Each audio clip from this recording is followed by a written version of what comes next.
Hey guys, I hope you're having a good day. Today I am very excited to be showing you two of my newest leaders of my Death Guard army, my Lord of Virulence and my Lord of Contagion. We'll jump into a different camera and get into a bit more detail into how they look. Sorry if I sound really not good at the moment. I've been sick all weekend, and yesterday I've been like coughing and sneezing and all sorts. And yesterday I sneezed and I don't know why I did this, but my tongue was poking out and I accidentally bit my tongue really hard. So I can feel that I sound really stupid and different, but is what it is. Anyways, I thought today we'd jump in, we'd take a look at these two models and then take a look at their data sheet cards. I actually got the Lord of Virulence a little while back and I think he's such a cool model. I really do. I feel like his weapon is a little bit lackluster compared to maybe the Foul Blight Spawn, and I was a little bit sad because I was playing against Votan and my Lord of Virulence got tied into combat with one of their big vehicles. I don't know what it's called. I'll find out what it is. And it was just a standstill. I couldn't kill it. It couldn't kill me. For my Warlord, like I really wanted just something that had, you know, there's something that was kind of strong and that could take out anything that it wanted to in combat. And maybe not anything, but a vehicle, you know? Which is why I picked up Lord of Contagion, and I used Lord of Contagion for that 1,000 point tournament that I recently did. I absolutely love him. I think he's so cool. He's so strong. Having a free damage weapon is so cool. I was thinking about this the other day, but in the free battles that I had in my tournament, my Lord of Contagion didn't take a single wound, and he killed a lot. He killed a lot of things. So anyway, I'm gonna stop rambling. Let's take a closer look at them. Okay, so let's start off by taking a look at the Lord of Virulence. This was a lot of fun to paint. What I did was actually, let me just give you guys a little spin around before we talk about it first. Okay, so what I did was I can't remember what you call it, but I painted it in like separate things. So I had the arms, they weren't glued on, and his little cape thing. And so I painted all the body, I painted the arms separately, I painted his cape separately. Sorry, I'm not even looking to see if this looks right. And it was just so much easier. And I think moving forward, that's something that I'm gonna start doing more frequently. Like, I have been painting a lot of my Terminators. I've almost finished painting my Blight Lord Terminators. And it's just so hard to get into some of those areas in between like their arms and things. So if I didn't do it for this, for example, I would struggle so much to paint inside there, and that's it's just so much quicker and easier, and I enjoy it a lot. You can see here that I've also done a resin base for this too, and I made some ice crystals out of resin. I really like using resin. I can't put this light up any brighter. Sorry if it looks a little dark. Just on my screen it looks a little dark. Yeah, so really enjoy using resin. This one was a bit, I don't know, maybe I was a bit too hasty with it, and you can see, I'm not sure if you guys can see, but there's a little bit of a hole in there. This is kind of hollow. It's not like a full ice piece. And actually, one thing that I've kind of noticed is you see these little dots here. So I use the Valhallan Blizzard texture paint, and I've learned something. So this might be news for you guys if you haven't used it before. But if you put on the snow paint and just let it to dry itself, you'll usually end up with all these little dots. You can see there's a couple more here. There's a couple more here. And what I've learned is if you put on the snow, and here's one of my Terminators, and then you use a hairdryer to dry it off, it just turns out so much better. Look at that snow. It's just so like puffy, and there's no little holes, or there's a couple of really tiny ones in there. But I would definitely recommend, if you use the Valhallan texture snow paint, use a hairdryer to dry it. It just makes so much of a difference, and it looks so much better. Otherwise you end up with these little holes, and then you what I do is I just put on another layer on top, and that tidies it up. But you don't quite get, for whatever reason, whenever you use a hairdryer, it like puffs it up and makes it gives it a bit more volume. It looks really cool. Anyways, sorry, going back to Lord of Virulence. Yeah, I had so much fun painting this. I did use a drill bit on the top, so you can see I drilled out some of his little chimneys here. And I've actually used a different metallic color for both Lord of Virulence and Lord of Contagion, because I wanted them to stand out and look different on the battlefield. So instead of using Rune Lord Brass as an undercoat for these metallic ones, I used Canoptic Alloy, I think it was called, and I still used the grey on, or maybe actually I think I only used Nuln Oil on top of this one, because you can see it is quite a lot cleaner than the rest of my Death Guard models. But yeah, he looks so cool. In terms of his abilities, actually we'll jump into that in a second, but I've only used him in I've used him like twice I think, and he's done alright. Not quite as well as my Lord of Contagion, who I'll pick up just now. And the first thing I'll show off on this is I use green stuff to make a little snowman. So, this isn't lined up. And put on one of the Nurglings on here, who's kind of like, you know, making the snowman here. He was from the Space Marine Hero set. And now that I bought 2 boxes of Nurglings, I have so many Nurglings left over that I don't know what to do with them all. I think I'm going to put some on the Plague Burst Crawler that I have, and then maybe just save the rest for like other leaders and things. But yeah, sorry, going back to this. So this Lord of Contagion I actually picked up secondhand, and it wasn't painted, but it was put together. So I did struggle to paint some of the areas on here, like underneath the arms, and they were just really hard to get to. So I was very thankful that it wasn't painted when I bought it, but yeah, I kind of wish that I was able to put it together myself as well. So I'll give you guys a bit of a spin around here. You can see I've done the purple. I feel like I'm getting better at these flame kind of things with like highlights and things. I don't know, to me they're starting to look a bit more natural and better. But otherwise, I'm just noticing here that this one's actually quite a lot darker than the Lord of Virulence. So I must have used Nuln Oil on this one, and then the grey colour, the contrast paint on top of this one, which I usually use. I think I do prefer the darker colour, so maybe I'll do that for more of my leaders moving forward.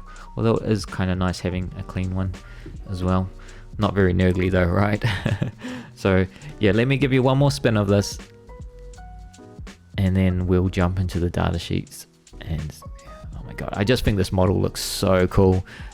Such a cool axe, right? That is definitely the biggest weapon that I have in my roster. Oh, maybe the Flail of Corruption on one of those Blight Lord Terminators is also quite large. But let's jump into the data sheets. Okay, so we'll start with the Lord of Virulence, and like always, I'll just turn off myself really quickly so we can look at his stats. 4-inch move, 6 toughness, 2 save, 6 wounds, 6 leadership, and 1 OC.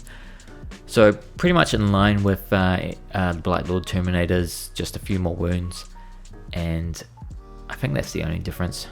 I'm pretty sure the Blight Lord Terminators only have 1 OC as well, but anyways, looking at his weapon options, so ranged weapons, Twin Plague Spewer. I'm so sad that this is only 1 damage. Like, the Lord of Virulence is 115 points, right? And you compare that to the Foul Blight Spawn, which has the Plague Sprayer, and that has a very similar profile, except it has more strength. I believe it's 7 strength. I can't remember if it's AP 1 minus 1 or 2. It might be 1 as well. And it's damage 2. And the Foul Blight Spawn is 55 points, and it gives its unit fight first. So I feel like in terms of sprayer weapons, the Foul Blight Spawn just gives you so much more for your points than the Lord of Virulence.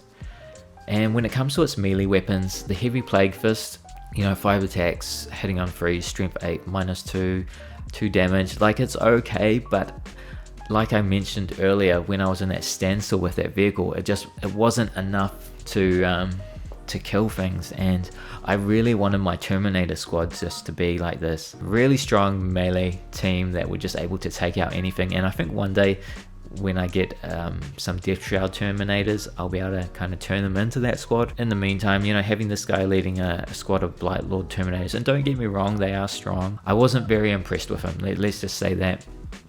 Now, in terms of his skills, he's got Master of Destruction. While this model is leading a unit, each time a model in that unit makes a ranged attack, you can re-roll the wound roll.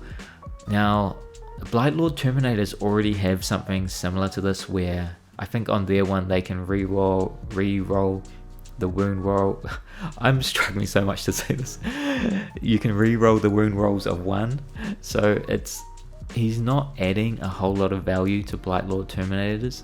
Maybe you would have him with Death Shroud, I don't know. And then his Blight Bombardment. This is probably the reason why you would add him in your army. Each time a friendly Death Guard model makes an attack with a blast weapon that targets a unit that is visible to this model, add 1 to the hit roll, and that attack has Ignores Cover ability. So this is great synergy with Plague Burst Crawler and other things that have blast in my army, which I've got the Rhino, and even the Mephitic Blight Hauler has a blast missile as well. So I don't have a whole lot of like combos going on with my army at the moment, so this was kind of like the only thing.